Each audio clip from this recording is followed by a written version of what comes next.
Assalamualaikum warahmatullahi wabarakatuh. Pada video pembelajaran kali ini kita membahas materi mengenai metode-metode dalam psikologi pendidikan. Definisi metode psikologi pendidikan. Definisi metode adalah suatu jalan atau cara untuk mencapai hasil atau tujuan dalam ilmu pengetahuan. Selanjutnya adalah jenis-jenis metode. Yang pertama adalah metode observasi.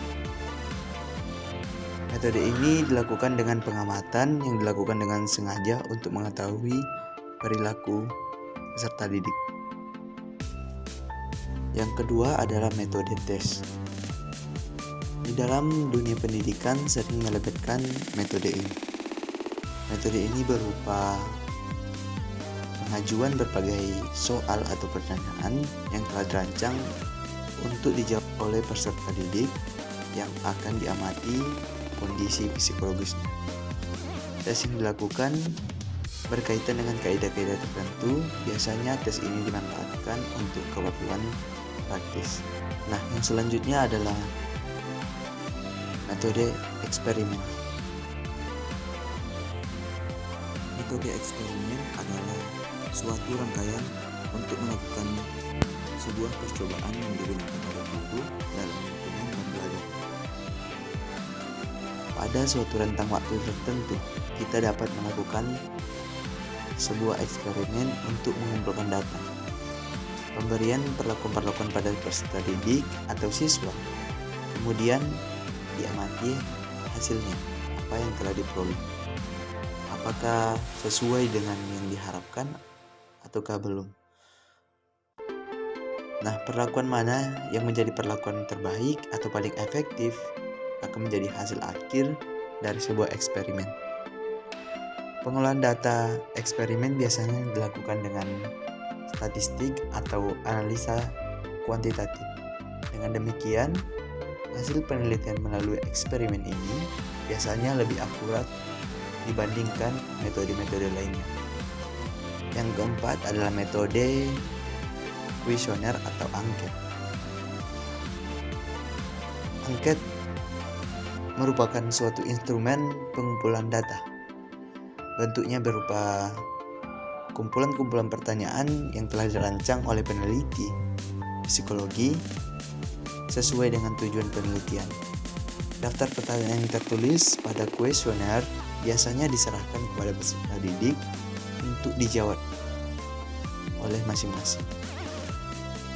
Kuesioner biasanya mirip dengan wawancara atau interview, hanya saja pada wawancara pertanyaan berurutan diberikan secara lisan. Beda halnya dengan kuesioner atau angket yang berupa surat atau lembaran yang akan diisi. Yang kelima adalah metode studi kasus. Studi kasus ini adalah metode yang digunakan dalam psikologi pendidikan yang dimana dilakukan suatu studi atau penyelidikan pada seseorang anak atau siswa.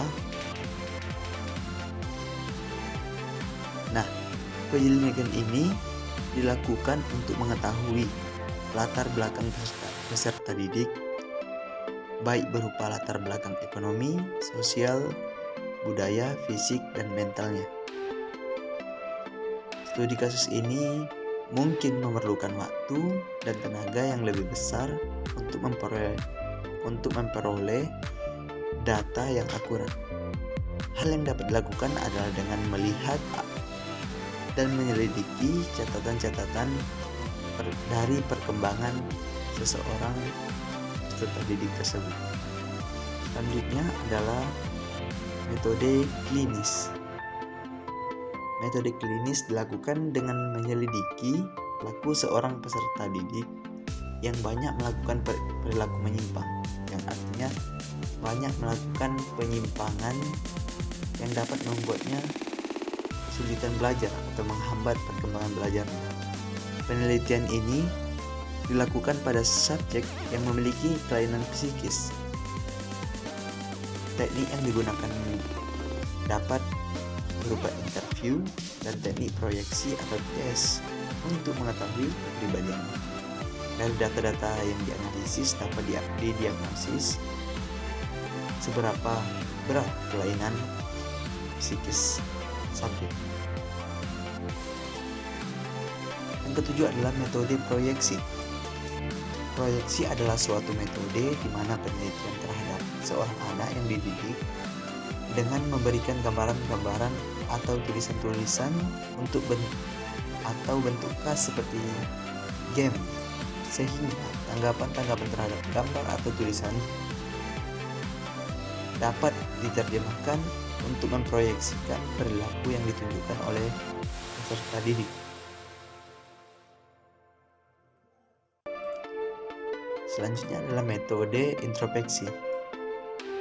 Metode introspeksi adalah penelitian yang dilakukan dengan cara melakukan pengamatan ke dalam diri sendiri, yaitu dengan melihat keadaan mental pada waktu tertentu. Metode ini bertujuan untuk mengetahui proses mental yang sedang berlangsung pada diri seseorang, sebagaimana pikiran, perasaan, motif-motif yang ada pada dirinya pada waktu tertentu. Contoh, seorang anak yang melakukan eksperimen di depan kelas, eksperimen atau presentasi di depan kelas, sering mengalami gejala seperti sakit perut atau mengalami seperti keringat yang berlebihan atau kegugupan. Nah, oleh karena itu, anak ini berinisiatif melakukan introspeksi diri tentang apa yang dialaminya sehingga dia gugup dalam melakukan presentasi tersebut. Setelah dia melakukan introspeksi diri